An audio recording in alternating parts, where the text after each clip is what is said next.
Maaf saudara-saudara, ada kesalahan teknik, jadi tadi videonya tidak memiliki suara, tapi sekarang puji Tuhan sudah diatur kembali. Oke, saya akan lanjut kembali. Kita akan mulai kembali saudara-saudaraku. Jadi pada hari ini, pagi ini, menjelang siang ini, saya akan membahas bagaimana menjadi seorang pelayan, tentunya pelayan Tuhan, pelayan di dalam gereja. Itu bahkan mungkin bukan juga pelayan di dalam gereja, apapun profesi Anda saudaraku. Anda seorang guru, Anda seorang dokter, Anda seorang pelayan abdi negara, apalagi yang ada di dalam gereja, kita semua adalah, status kita adalah pelayan saudara. Kita pelayan Tuhan, kita sedang melayani jemaat, kita sedang melayani masyarakat, kita adalah pelayan. Itu garis bawahi, saya dan saudara itu adalah pelayan.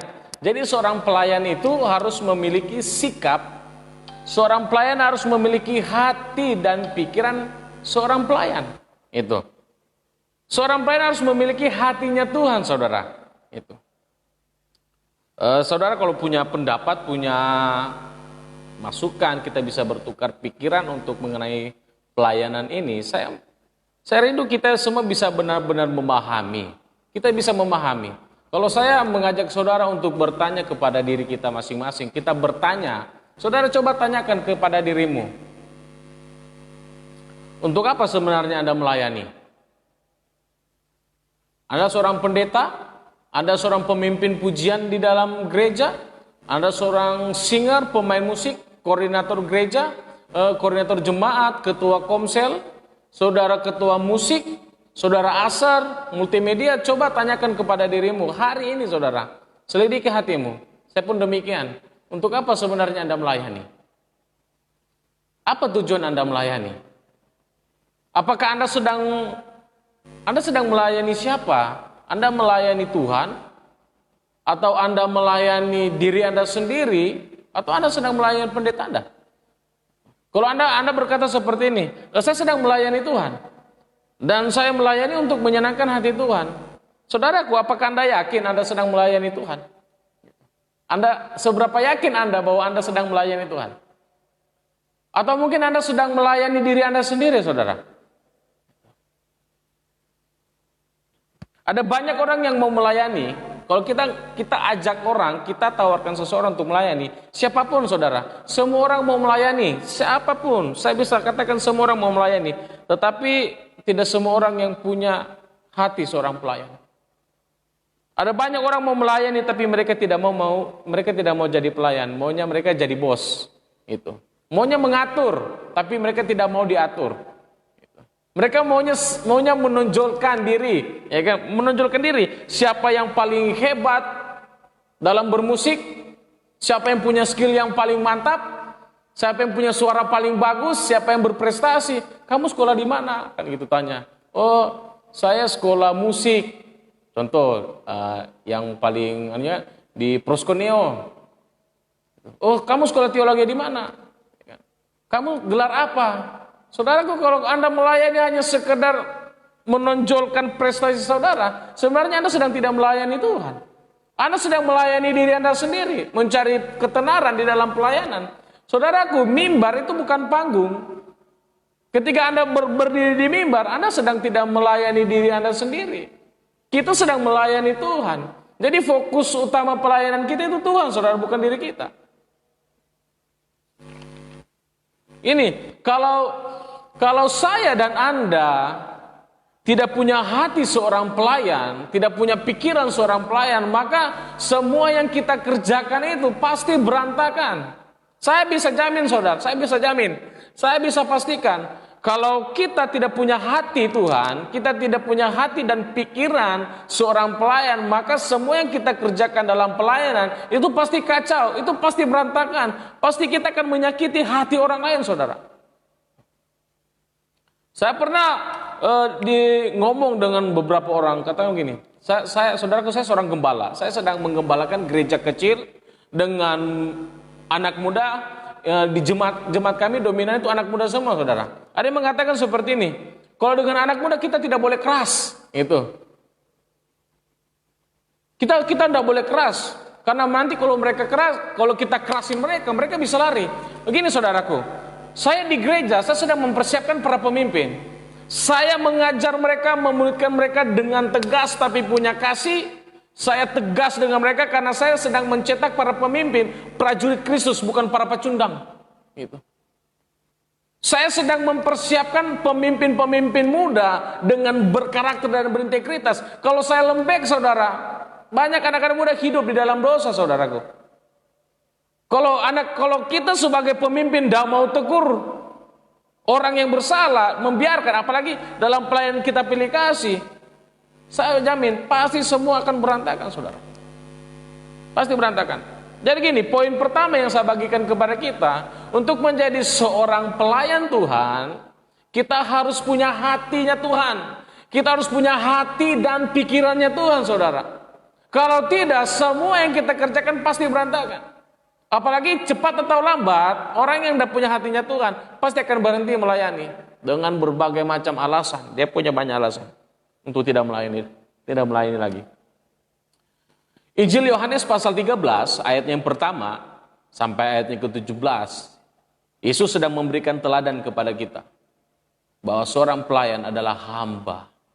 Yesus di pasal 13 itu Yesus mencuci kaki murid-murid, dan di ayatnya yang ke-15 Yesus katakan, aku telah memberikan teladan kepada kamu dan kamu harus mengikutinya. Itu, saudara, Yesus sendiri memberikan teladan, memberikan contoh kepada kita sebuah kerendahan hati. Tetapi kenapa masih banyak orang yang sombong dalam pelayanan? Sombong dengan talenta, sombong dengan kemampuan, sombong dengan karunia. Saudaraku, seperti ini. Kalau kita sombong dalam pelayanan yang dibalut dengan kesombongan, saya tekankan, saya sampaikan kepada saudara, pelayanan yang dibalut disertai dengan kesombongan itu adalah sampah di hadapan Tuhan, saudaraku. Pelayanan tanpa disertai dengan pertobatan itu adalah kekejian di mata Tuhan. Jadi kalau kita harus melayani, kita harus punya hatinya Tuhan. Kita sedang melayani Tuhan. Kita bukan sedang melayani manusia pada tentunya. Kita sedang melayani Tuhan. Dan melayani Tuhan itu polanya itu adalah firman Tuhan. Kita tidak bisa pakai prinsip diri kita sendiri, saudaraku.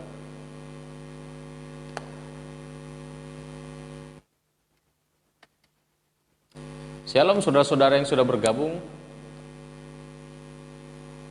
Ada saudara Aling, ada saudari Ceni Teresia Samosir,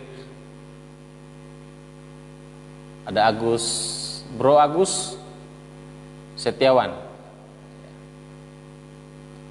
ada Teresia.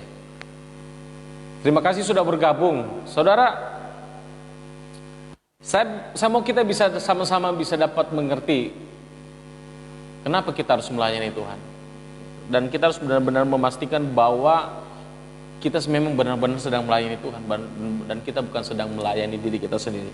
Ini, saya bukakan kita firman Tuhan di dalam ini. Dalam 1 Timotius 3 ayatnya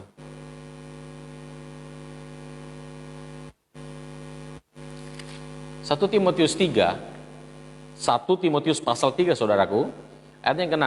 Ini judul perikopnya adalah syarat-syarat bagi penilik jemaat, gitu. Ayat 6 dikatakan begini, janganlah ia seorang yang baru bertobat, agar jangan ia menjadi sombong dan kena hukuman iblis. Dikatakan jangan ia seorang yang baru bertobat. Saudaraku, gini, saya katakan tadi, pelayan Tuhan itu harus orang yang sudah bertobat, saudara. Pelayanan tanpa disertai pertobatan itu adalah sampah di hadapan Tuhan. Itu adalah kekejian di hadapan Tuhan. Ayat ini dikatakan jangan ia seorang yang baru bertobat. Sedangkan orang yang baru bertobat saja jangan dikasih pelayanan dulu, apalagi orang yang tidak bertobat, saudara. Kan logikanya seperti itu. Yang baru bertobat saja jangan, kata firman Tuhan, apalagi yang tidak bertobat.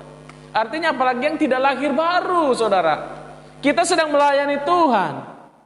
Firman Tuhan standarnya, ini firman Tuhan loh yang ngomong, bukan saya. Firman Tuhan dikatakan begini, kuduslah kamu sebab aku kudus, sebab Allah itu kudus. Sebab tanpa kekudusan tidak ada seorang pun yang dapat melihat Tuhan. Standarnya kudus, saudara. Kekudusan. Kalau ada orang ngomong seperti ini, mana bisa kita kudus, Pak? Kalau tidak bisa kudus, kenapa firman Tuhan harus berkata demikian?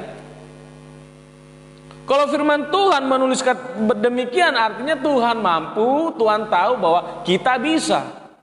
Tapi saya tekankan, kita bisa bukan karena kekuatan kita. Kita bisa karena Yesus. Karena ada Roh Kudus yang menyertai kita, saudaraku. Kenapa dikatakan di 1 Timotius ini jangan orang yang baru bertobat? Kasihan saudara, kasihan. Dikatakan nanti dia bisa menjadi sombong dan kena hukuman iblis gitu. Orang yang baru bertobat atau orang yang tidak bertobat diberi pelayanan di dalam gereja, dia akan kena jerat iblis atau dia akan kena kutuk seperti iblis, saudara. Iblis itu adalah seorang pemimpin pujian yang dulunya di sorga, tapi karena dia sombong, dibuang ke bumi, kehilangan perkenanan Tuhan. Dan kita, kalau kita sombong melayani Tuhan, kita mengharapkan perkenanan Tuhan, mana bisa, saudara? Iblis saja yang ada di surga dibuang ke bumi, kita yang sombong mau masuk ke surga, tidak bisa. Itu tidak bisa, saudara. Itu mimpi, saudara. Jadi poin pertamanya itu, seorang pelayan Tuhan harus punya hatinya Tuhan. Seorang pelayan Tuhan harus punya hatinya Tuhan. Karena kita sedang melayani Tuhan, saudaraku. Saya harap kita semua bisa mengerti tentang hal ini. Apapun profesi Anda, saya ulangi lagi. Apapun profesi Anda, di gereja maupun di luar gereja, saya dan saudara adalah pelayan Tuhan. Kita adalah pelayan. Yang kedua, Markus 9 ayatnya yang ke-35. Markus pasal 9, saudara di rumah, bisa juga ambil Alkitab dan kita baca sama-sama ayat ini. Markus pasal 9, ayatnya yang ke-35. Saya akan bacakan, saudaraku.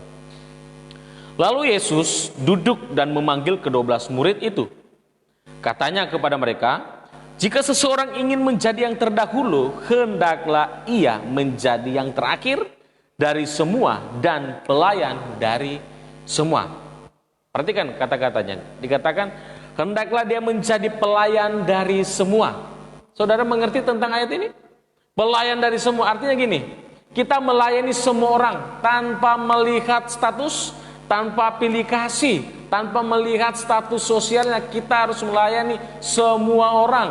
Mau tua, mau muda, mau anak-anak, mau kaya, mau menengah, mau miskin, mau hitam, mau kulit putih, mau keriting rambutnya, mau lurus. Kita harus memberikan takaran pelayanan yang sama kepada semua orang. Jangan kita pilih-pilih kasih, saudara. Kalau kita pilih kasih dalam pelayanan, kita sedang tidak melayani Tuhan. Mungkin kita sedang melayani diri kita sendiri. Terus pelayan dari semua, semuanya yang kedua gini. Artinya kerjakan semua apa yang bisa saudara kerjakan. Kerjakan di dalam pelayanan, jangan pilih-pilih pelayanan. Bukan berarti saya mengajar saudara untuk menyerobot semua tugas orang dalam pelayanan. Bukan seperti itu, tapi begini. Kita saling menolong, saling membantu, mengisi setiap kekosongan dan kekurangan yang ada di dalam pelayanan di gereja. Saya beri contoh seperti ini, saudara. Gini, ini fakta. Saya ini fakta. Saya sampaikan kepada kita semua. Engkau worship leader, mungkin engkau pendeta, mungkin engkau pengkhotbah, atau engkau cleaning service di dalam gereja gini. Apapun jabatanmu, kita pelayanan jangan pilih-pilih. Engkau datang ke gereja belum ada orang, itu. Gereja belum ada orang, terus belum bersih. Kursi belum disusun, engkau masuk di dalam gereja, apa yang kau lakukan? Saya banyak lihat dan banyak temui, saudara. Banyak orang berdiam diri. Mereka tidak mau atur kursi, mereka tidak mau bersihkan lantai. Kenapa? Ada yang mengatakan seperti ini, itu bukan tugas saya. Tugas saya multimedia. Jadi saya hanya melakukan multimedia tok. Saya worship leader. Saya pemimpin pujian, saya pemain musik. Bukan urusan saya tentang bersih-bersih. Engkau sedang tidak melayani Tuhan, engkau sedang melayani dirimu sendiri. Seorang pelayan Tuhan, dia melayani semua. Engkau jalan, engkau lihat ada orang buang tisu, engkau pungut. Engkau katakan, oh bukan saya, Pak. Bukan saya yang buang itu bukan sampah saya. Engkau pelayan Tuhan, engkau harus pungut. Saya sering temui banyak orang-orang seperti itu, mau tua mau muda, mereka di dalam gereja bodoh amat, mau bersih mau kotor, yang penting dia datang, dia duduk, dia melayani, entah mungkin dia tidak melayani, dia datang, dengar firman, dia memberikan persembahan, dia pulang. Entah di dalam gereja itu terjadi apa, dia tidak pusing. Engkau bukan pelayan Tuhan, yang seperti itu bukan pelayan Tuhan. Engkau sedang berfokus kepada dirimu sendiri, saudara. Ini dalam pelayanan, kalau kita masih ada tentang aku, saya, layani saya. Lama-lama kita bisa jadi iblis, saudara. Iblis itu karena selalu ingin aku. Itu sifat setan. Itu sifatnya iblis, saudara. Itu bukan sifat seorang pelayan Tuhan. Gitu. Saudara gini, seorang pelayan Tuhan itu punya inisiatif yang tinggi untuk melakukan segala sesuatu tanpa disuruh. Namanya saja hamba. Melakukan segala hal tanpa disuruh. Ada inisiatif, melayani tanpa mencari keuntungan. Saya, kalau kita mau jujur-jujuran, saya itu sangat miris sekali melihat pelayan-pelayan Tuhan. Maaf, saya bukan sedang menyindir. Saya sedang tidak menyindir siapapun. Saya tidak mau mengajak berdebat siapapun. Tapi ini sebuah fakta, saudaraku.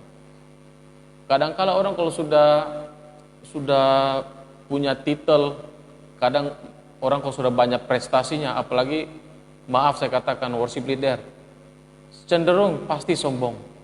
Hai worship leader, engkau yang sombong, ayo bertobat. Apalagi punya suara yang bagus, pintar main musik, seringkali sudah mulai angkuh.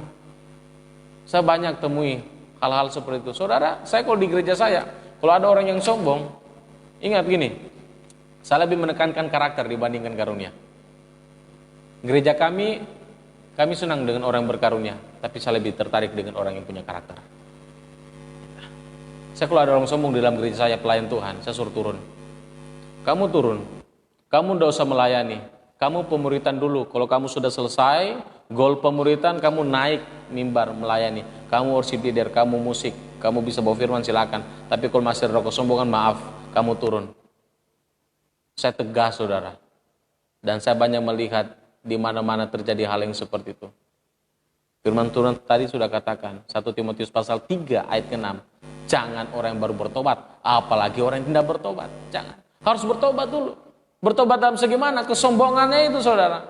Pangkas itu karakter mematikan pelayanan, saudara. Itu memalukan, saudara. Itu merusak pelayanan. Roh kesombongan itu merusak semua. Apa yang sudah lama kita bangun itu bisa hancur hanya gara-gara kesombongan. Nanti berapa minggu lalu saya pernah bahas tentang melayani, bagaimana melayani dengan karunia, dengan skill. Tapi nanti saya mau bahas lebih dalam bagaimana kita melayani dengan karakter yang unggul. Nah, itu penting sekali. Seorang pelayan itu harus punya karakter, saudara. Jangan hanya punya skill, jangan hanya punya karunia, tapi tidak punya karakter. Engkau akan rusak. Engkau akan merusak pelayan, engkau akan merusak orang lain, engkau akan merusak dirimu sendiri. Dan engkau akan dirusak oleh kesombongan itu. Matius 20 ayat 26. Ini seorang pelayan Tuhan ini. Matius 20, kita lihat ini perkataan Tuhan Yesus. Matius 20 ayat 26 sampai 28. Saya akan bacakan, saudara-saudaraku.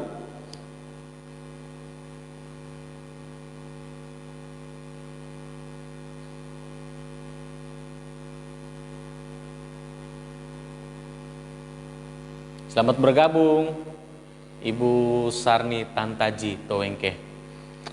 Oke, saya ulang lagi di Matius pasal 20 ayat 26, 27, 28. Saya akan bacakan, saudara-saudara. Saudara bisa perhatikan.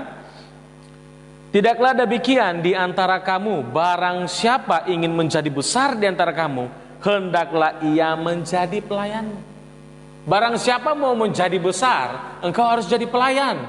Bukan jadi bos yang duduk perintah orang, yang duduk hanya ini, tolong ini, tolong ini. Wah, maaf, itu bukan sifat seorang pelayan, saudara.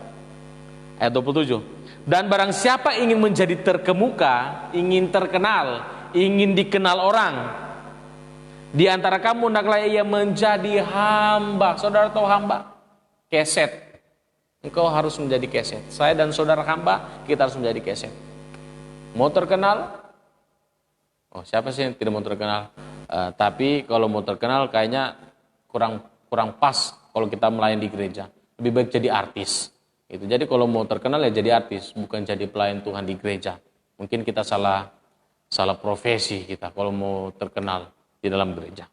Karena tujuan pelayanan itu Yesus yang dikenal, bukan kita. Karena kita ini hanya hamba, saya dan saudara hanya hamba. Gitu. Ayat 28 dikatakan begini, sama seperti anak manusia datang untuk dilayani,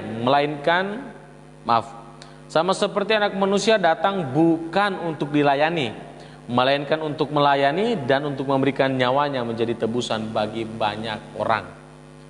Seorang pelayan itu ya pelayan yang melayani, bukan dilayani.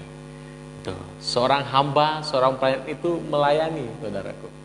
Mari kita kembangkan sikap yang mau melayani orang. Sikap yang rendah hati. Seorang pelayan Tuhan itu rendah hati. Harus rendah hati. Itu harga mati, saudara. Harga mati. Saya katakan begini, kalau hari ini engkau melayani dengan kesombongan, karena engkau hebat dalam berbagai macam hal, saya mau sampaikan, satu waktu engkau akan jatuh. Satu waktu, cepat atau lambat, engkau akan pasti jatuh. Semua yang kau bangun bertahun-tahun pasti akan runtuh. Kenapa? Karena pada dasarnya kesombongan itu merusak. Itu. Engkau kalau baca Alkitab, di kitab Amsal itu banyak Tuhan berbicara tentang kesombongan. Orang yang sombong itu akan direndahkan. Orang yang sombong itu akan diruntuhkan, saudara. Dan Allah menentang orang-orang yang congkak. Allah sendiri pun menentang orang-orang yang sombong dalam pelayanan. Apa yang kau sombongkan? Apa sebenarnya kita sombongkan dalam pelayanan? Pelayanan itu hanya pemberian. Pelayanan itu hanya karena kasih karunia Tuhan. Kita bisa melayani, saudaraku. Tidak ada yang patut kita banggakan. Prestasi apa yang sedang kita capai dalam pelayanan? Tidak ada, saudara. Kita hanya hamba. Gitu. Saya berharap ini benar-benar tertanam di dalam hati kita, saudara-saudaraku. Poin yang ketiga, 1 Korintus 4 ayat 1 dan 2. 1 Korintus 4 ayat 1 dan 2. Saya akan bacakan.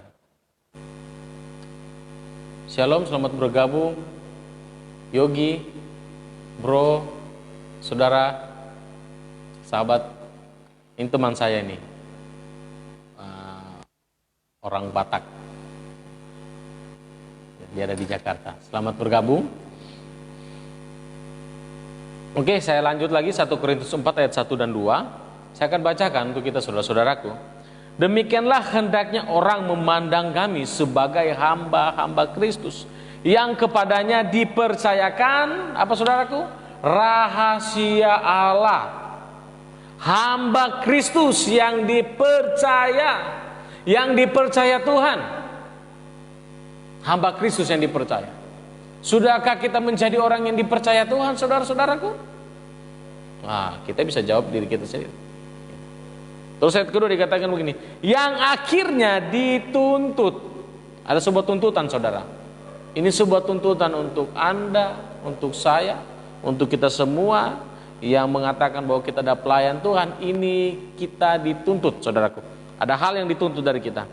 Saya bacakan. Yang akhirnya dituntut dari pelayan-pelayan yang demikian ialah bahwa mereka ternyata dapat dipercaya.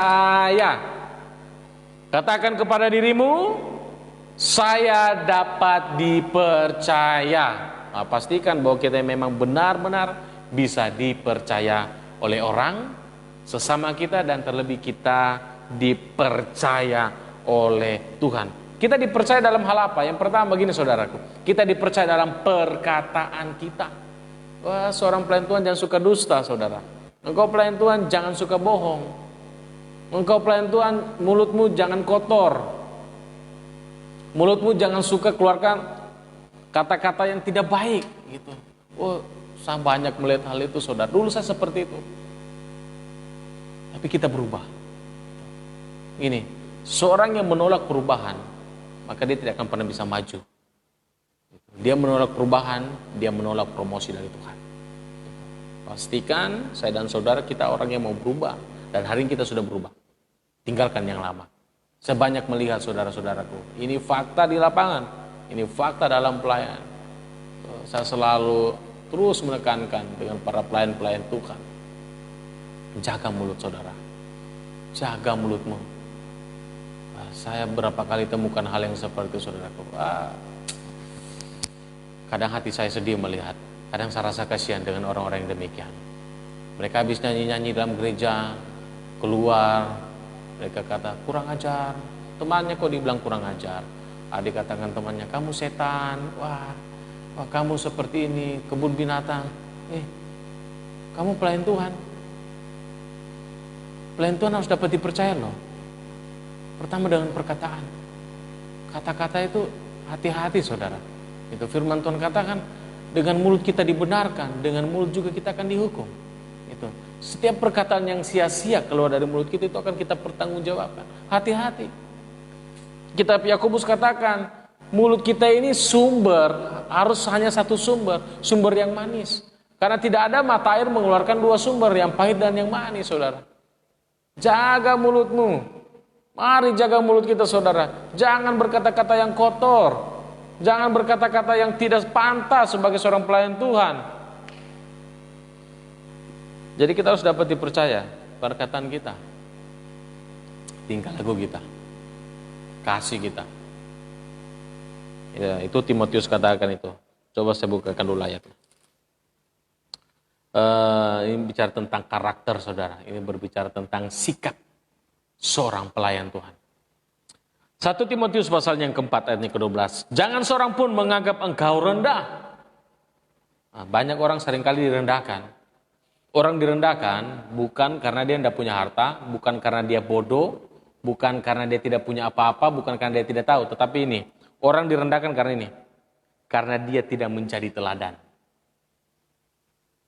Kalau seorang hamba Tuhan, seorang pelayan tidak jadi teladan, maka dia akan direndahkan. Orang akan rendahkan dia.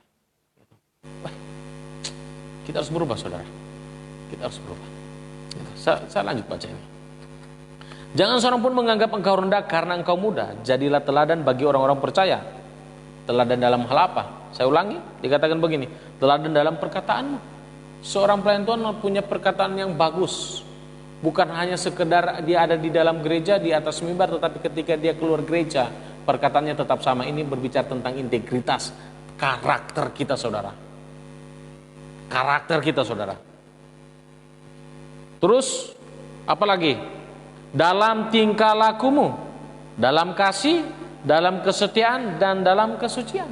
Itu tadi, harga mati, kekudusan, mutlak itu, tidak bisa ditawar. Gitu. Tingkah laku, kasih, dan dalam kesetiaan, dan dalam kesucian. Kita harus benar-benar melayani Tuhan. Kita harus benar-benar melayani dengan baik, saudara. Gini, saya sampaikan gini. Karunia, skill, kemampuan, talenta, itu kalau hanya itu yang kita punya dalam pelayanan, apalagi disertai dengan kesombongan, tanpa kekudusan, tanpa pengurapan, tanpa karakter. Maaf saya katakan, saya sebagai seorang pelayan Tuhan, saya sebagai seorang gembala, saya seorang pendeta yang masih muda, maaf saya masih sangat muda dalam pelayanan ini. Saya bisa melihat dan saya mengetahui mana orang-orang yang hidup, seorang pelayan Tuhan yang hidup di dalam doa dengan tidak.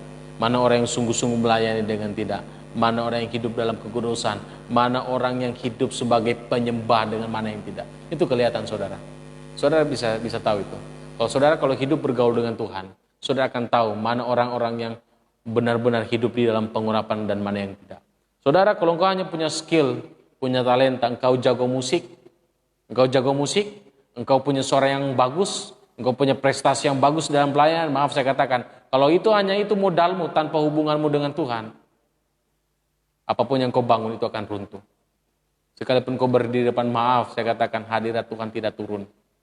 Ingat, seorang pelayan itu menghadirkan hadirat Allah ketika dia turun melayani. Hadirat Allah turun.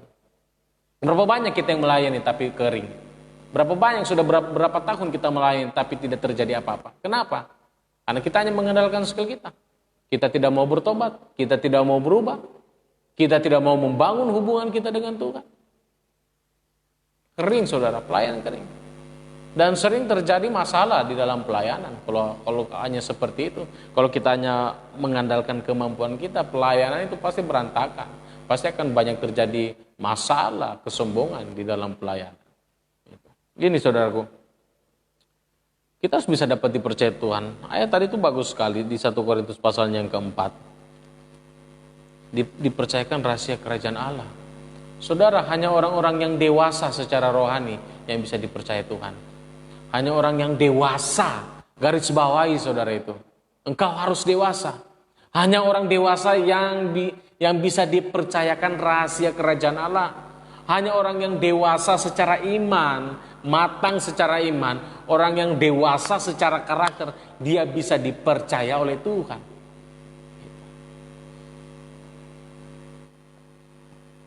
Saya ulangi. Hanya orang yang dewasa secara rohani dalam segi iman dan karakter, dia bisa dipercaya Tuhan. Dia bisa dipercaya Tuhan.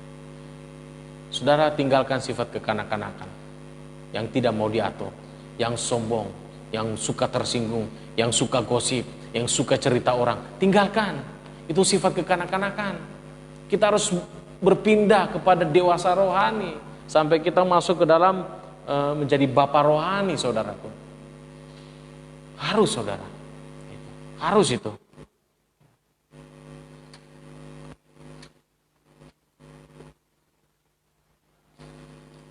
Saya bagikan ayat ini di dalam kitab Kejadian. Ini kisah tentang Yusuf. Bagaimana Tuhan menyertai Yusuf.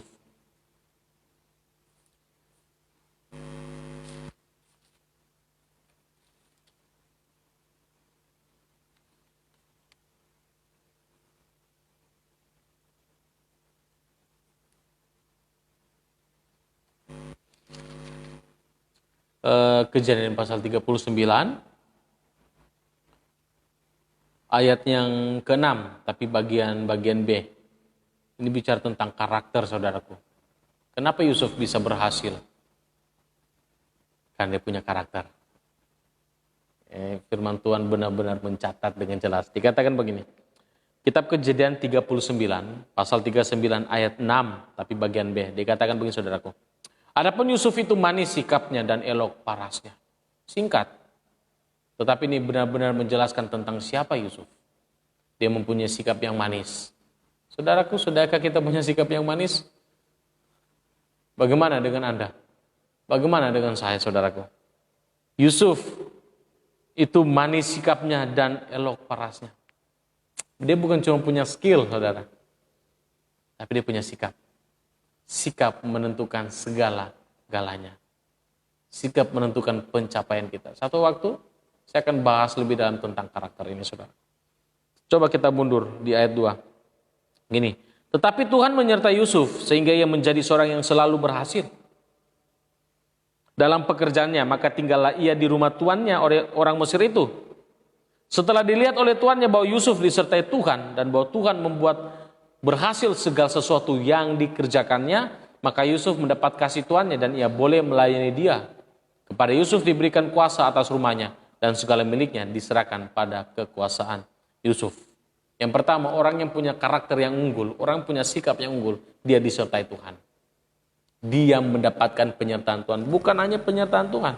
Orang yang disertai Tuhan adalah orang yang dipercaya Tuhan. Nah, itu poin pertama. Yang kedua gini, ayat 3. Setelah dilihat oleh tuannya bahwa Yusuf disertai Tuhan. Yusuf disertai Tuhan. Orang lain bisa melihat bahwa kita disertai Tuhan, saudaraku. Ketika kita hidup dalam pengurapan Tuhan, ketika kita hidup di dalam kekudusannya Tuhan, maka orang lain pun bisa melihat bahwa kita ini orang yang diurapi Tuhan, orang yang disertai Tuhan, orang yang hidup di dalam Tuhan. Orang lain bisa lihat, saudaraku. Orang lain bisa lihat. Jadi berhati-hati dengan sikapmu. Hati-hati dengan sikapmu, saudara. Karena orang akan melihat sikap kita. 2 Korintus 6 ayat 4. 2 Korintus pasal 6. 2 Korintus 6 ayat 4. Dikatakan begini, saudaraku. Ini bicara tentang karakter lagi nih. Sebaliknya dalam segala hal kami menunjukkan bahwa kami adalah pelayan Tuhan. Ini bicara tentang sikap kita, karakter kita. Tunjukkan kepada orang lain bahwa kita ini adalah pelayan Tuhan. Tunjukkan saudara sikapmu bukan hanya di dalam gereja, tetapi di luar gereja, di masyarakat, di tempat kerja, di tempat engkau bergaul. Tunjukkan bahwa engkau adalah pelayan Tuhan. Jangan beda saudara. Saudara di dalam gereja kudus, saudara di luar aneh-aneh. Jangan seperti itu. Itu bukan pelayan Tuhan itu. Sebaliknya dalam segala hal kami menunjukkan bahwa kami adalah pelayan Allah. Dalam hal apa kita menunjukkan ini? Ini banyak bicara tentang karakter sikap kita. Yaitu dalam menahan dengan penuh kesabaran. Seorang pelayan Tuhan itu sabar. Sabar. Terus kedua, sabar dalam penderitaan. Penderitaan apa yang sedang kita alami hari-hari ini saudaraku? Penderitaan apa? Dan juga sabar dalam kesesakan dan sabar dalam kesukaran. Kita semua mengalami masa yang sulit, hal-hal yang sulit. Seorang pelayan Tuhan harus sabar. Harus sabar, bukan cuma masalah kondisi, tapi kita sabar. Kadang kita pelayan Tuhan itu gini, ibarat kita seperti lilin saudara. Kita berani mati untuk menerangi orang lain. Kita berani jadi keset untuk orang lain bisa bersih saudara. Itu kadang-kala kita menjadi hamba Tuhan, pelayan-pelayan Tuhan di gereja kita tidak dianggap, kita difitnah, kita dikhianati, ya kan? Kita disalah mengerti orang. Tapi itulah sudah. Gitu. Tuhan Yesus katakan, kamu akan mengalami hal itu dan kamu jangan heran, sebab aku juga telah mengalami hal itu. Gitu saudaraku. Kita harus sabar. Kemudian dikatakan begini, dalam menanggung dera, dalam penjara dan kerusuhan, dalam berjeripaya dan dalam berjaga-jaga dan puasa. Ini. Jadi ini adalah tulisan dari Paulus bahwa di dalam pelayanannya dia banyak mengalami kesukaran. Gitu. Saudara, kalau saudara tidak melayani Tuhan tapi saudara menolak kesukaran, itu bukan mental seorang pelayan. Gitu. Menolak penderitaan, menolak konflik, menolak masalah, menolak perubahan. Nah, entah nanti jadinya apa kalau orang yang seperti itu saudaraku. Ayat 5 dikatakan begini, dalam berjaga-jaga dan berpuasa. Seorang pelayan Tuhan itu harus berjaga-jaga dalam arti berdoa dan berpuasa. Saudara, sudahkah engkau berpuasa? Bagaimana hubunganmu dengan Tuhan? Adakah engkau membangun mezbah doamu pribadi di rumah? Atau engkau berdoa hanya di gereja saja? Saudaraku, karakter yang unggul, sikap yang unggul, sikap yang manis itu tidak lahir dengan begitu saja ketika engkau menjadi pelayan Tuhan di gereja. Bukan saudara. Kalau saudara perhatikan ayat ini, 2 Korintus 6, saya bacakan, di dalam ayatnya ke-6 dikatakan begini, menjaga dalam kemurnian hati, pengetahuan, kesabaran, dan kemurahan hati, garis bawah ini saudaraku, dalam Roh Kudus, dan kasih yang tidak munafik. Artinya gini, karakter kita unggul itu hanya ketika kita hidup di dalam Roh Kudus. Roh Kudus akan mengajarkan kita saudara. Kenapa? Karena kitab Yohanes katakan Roh Kudus adalah roh yang menginsafkan. Dia adalah guru, dia adalah pengajar. Dia akan memberitahukan hal-hal yang harus kita lakukan. Di mana kita dapatkan itu? Berdoa.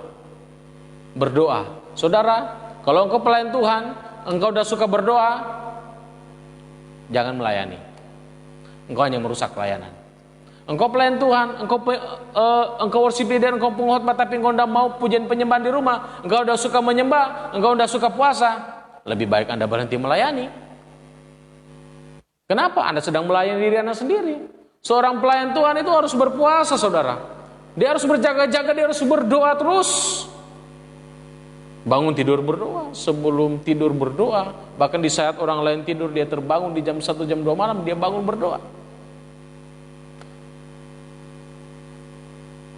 Hanya ketika kita bergaul dengan Roh Kudus, maka karakter kita unggul. Saudara, karakter itu berbicara tentang buah-buah roh.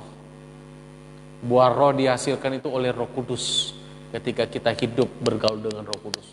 Saya sarankan kepada saudara, hidup bergaul dengan Roh Kudus. Hidup bergaul dengan Roh Kudus, saudara. Maka pelayananmu pasti akan berdampak. Maka pelayananmu pasti bagus, saudara. Oh, jangan hanya mengandalkan skill, saudara. Saya kalau suruh dipilih, saya lebih baik melayani dengan orang-orang yang baru belajar main drum, baru belajar main keyboard, baru belajar main gitar. Lebih baik saya dengan mereka, saudara, dibandingkan dengan orang yang punya skill tapi tidak punya hubungan dengan Tuhan. Rusak semua. Tapi orang yang baru belajar, mereka akan sungguh-sungguh. Mereka akan sungguh-sungguh dengan Tuhan. Karena orang kan gitu, kalau sudah mahir, menganggap remeh pelayanan, latihan saja, sembarangan, tidak mau berdoa, tidak mau menyembah, tidak mau puasa.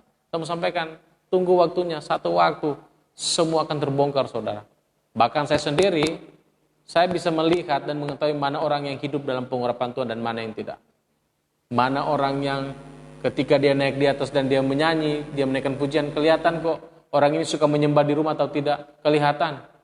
Semua bisa kelihatan, saudara. Seperti Yusuf tadi. Ketika Tuhan menyertai dia, suami Potifar pun tahu. Oh, ternyata Yusuf ini disertai Tuhan. Itu. Jadi orang yang mendapatkan, orang yang punya hubungan dengan Tuhan itu kelihatan. Orang yang suka berdoa di rumah itu kelihatan, saudara. Orang yang di rumahnya suka menyembah Tuhan, suka baca firman, itu kelihatan loh. Itu kelihatan ketika dia berbicara berbobot, saudara. Ketika dia menyembah, itu hadirat Allah turun. Ketika dia main musik, ketika dia petik gitarnya, ketika dia pukul drum, ketika dia main keyboard, hadirat Tuhan turun, saudara. Orang yang punya hubungan dengan Roh Kudus seperti itu. Anda kalau tidak punya hubungan dengan Roh Kudus, main musik, ya sama juga dengan konser, gitu. Ya, saya kalau pergi ibadah yang di atas pimpin puji-pujian, tidak dalam pengurapan Tuhan, mending saya di rumah, saudara. Lebih baik saya di rumah saja. Saya putar lagu rohani, kan sama, gitu. Atau mungkin kita nonton nonton TV, nonton artis saja kita. Jadi gini, karakter kita itu dibangun ketika kita punya hubungan intim dengan Tuhan. Saya sarankan kepada kita semua, saudara-saudaraku, teman-temanku yang melayani Tuhan. Engkau harus hidup dalam kekudusan. Engkau harus hidup dalam pujian penyembahan. Engkau harus hidup di dalam doa. Karena pelayanan yang berdampak itu dibangun dengan Roh Kudus di rumah. Bukan masalah prestasi engkau sekolah musik 3 tahun, 2 tahun, 1 tahun ke sekolah musik. Bukan itu, saudara. Kalau cuma sekedar kita kursus musik, artis pun juga kursus musik, saudara. Maka mereka lebih hebat dibandingkan kita, saudara. Hubungan kita dengan Tuhan menentukan segala-galanya. Hubungan kita dengan Tuhan menentukan pelayanan kita, saudara. Saya kadang, miris lihat orang-orang yang demikian. Tapi saya sarankan kepada kita semua, bangun hubungan dengan Tuhan. Karena pelayan yang berdampak, seorang pelayan Tuhan, itu memiliki hubungan dengan Tuhan.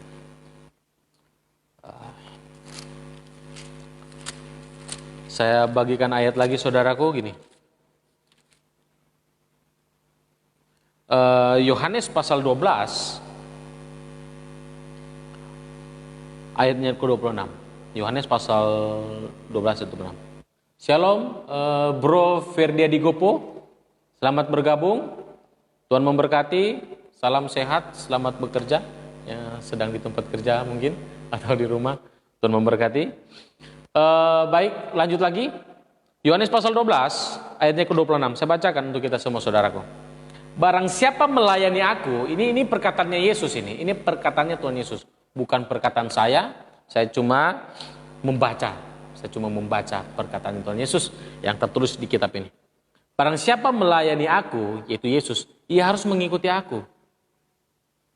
Dan di mana aku berada, di situ pelayanku akan berada. Garis bawahi. Barang siapa melayani aku, ia harus mengikuti aku. Mengikuti dalam hal apa, saudaraku? Bukan hanya mengikuti Yesus kemanapun Yesus pergi, bukan. Gaya hidupnya. Yesus katakan begini, barang siapa mengasihi aku, ia wajib hidup sama seperti aku. Yesus itu orang yang suka berdoa. Sebelum melayani, dia berdoa. Setelah melayani, dia juga berdoa. Jangan kau melayani tanpa berdoa. Harus berdoa, karena kita sedang tidak konser. Ingat, di gereja bukan lagi konser musik. Tapi kita sedang menyembah Tuhan. Dan awan kemuliaan Allah harus turun di dalam pujian penyembahan. Dan itu terjadi ketika engkau punya hubungan dengan Tuhan.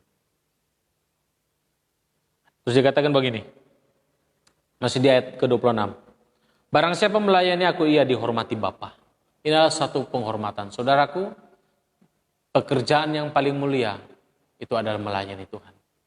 Tujuan dari semua pekerjaan kita, tujuan dari semua apa yang kita lakukan adalah melayani Tuhan. Barang siapa melayani Tuhan, barang siapa melayani Yesus, ia dihormati Bapa di surga. Saudaraku, pelayanan adalah panggilan yang tertinggi. Pekerjaan yang terhormat adalah melayani Tuhan. Kita melayani Raja di atas segala raja. Kita melayani Tuhan pencipta alam semesta ini. Barang siapa melayani Yesus, ia harus wajib hidup sama seperti Yesus. Jadi seorang pelayan Tuhan harus memiliki hati dan pikirannya Tuhan itu sendiri. Maka engkau tidak akan salah melayani. Engkau tidak akan melayani dirimu sendiri. Engkau akan benar-benar melayani Tuhan. Dan pastikan saudara, hari ini engkau memang benar-benar melayani Tuhan. Bukan mencari popularitas dalam pelayan. Engkau sedang tidak menyenangkan dirimu, tapi engkau sedang menyenangkan hati Tuhan kita Yesus Kristus. Jadi hubungan dengan Tuhan itu sangat penting.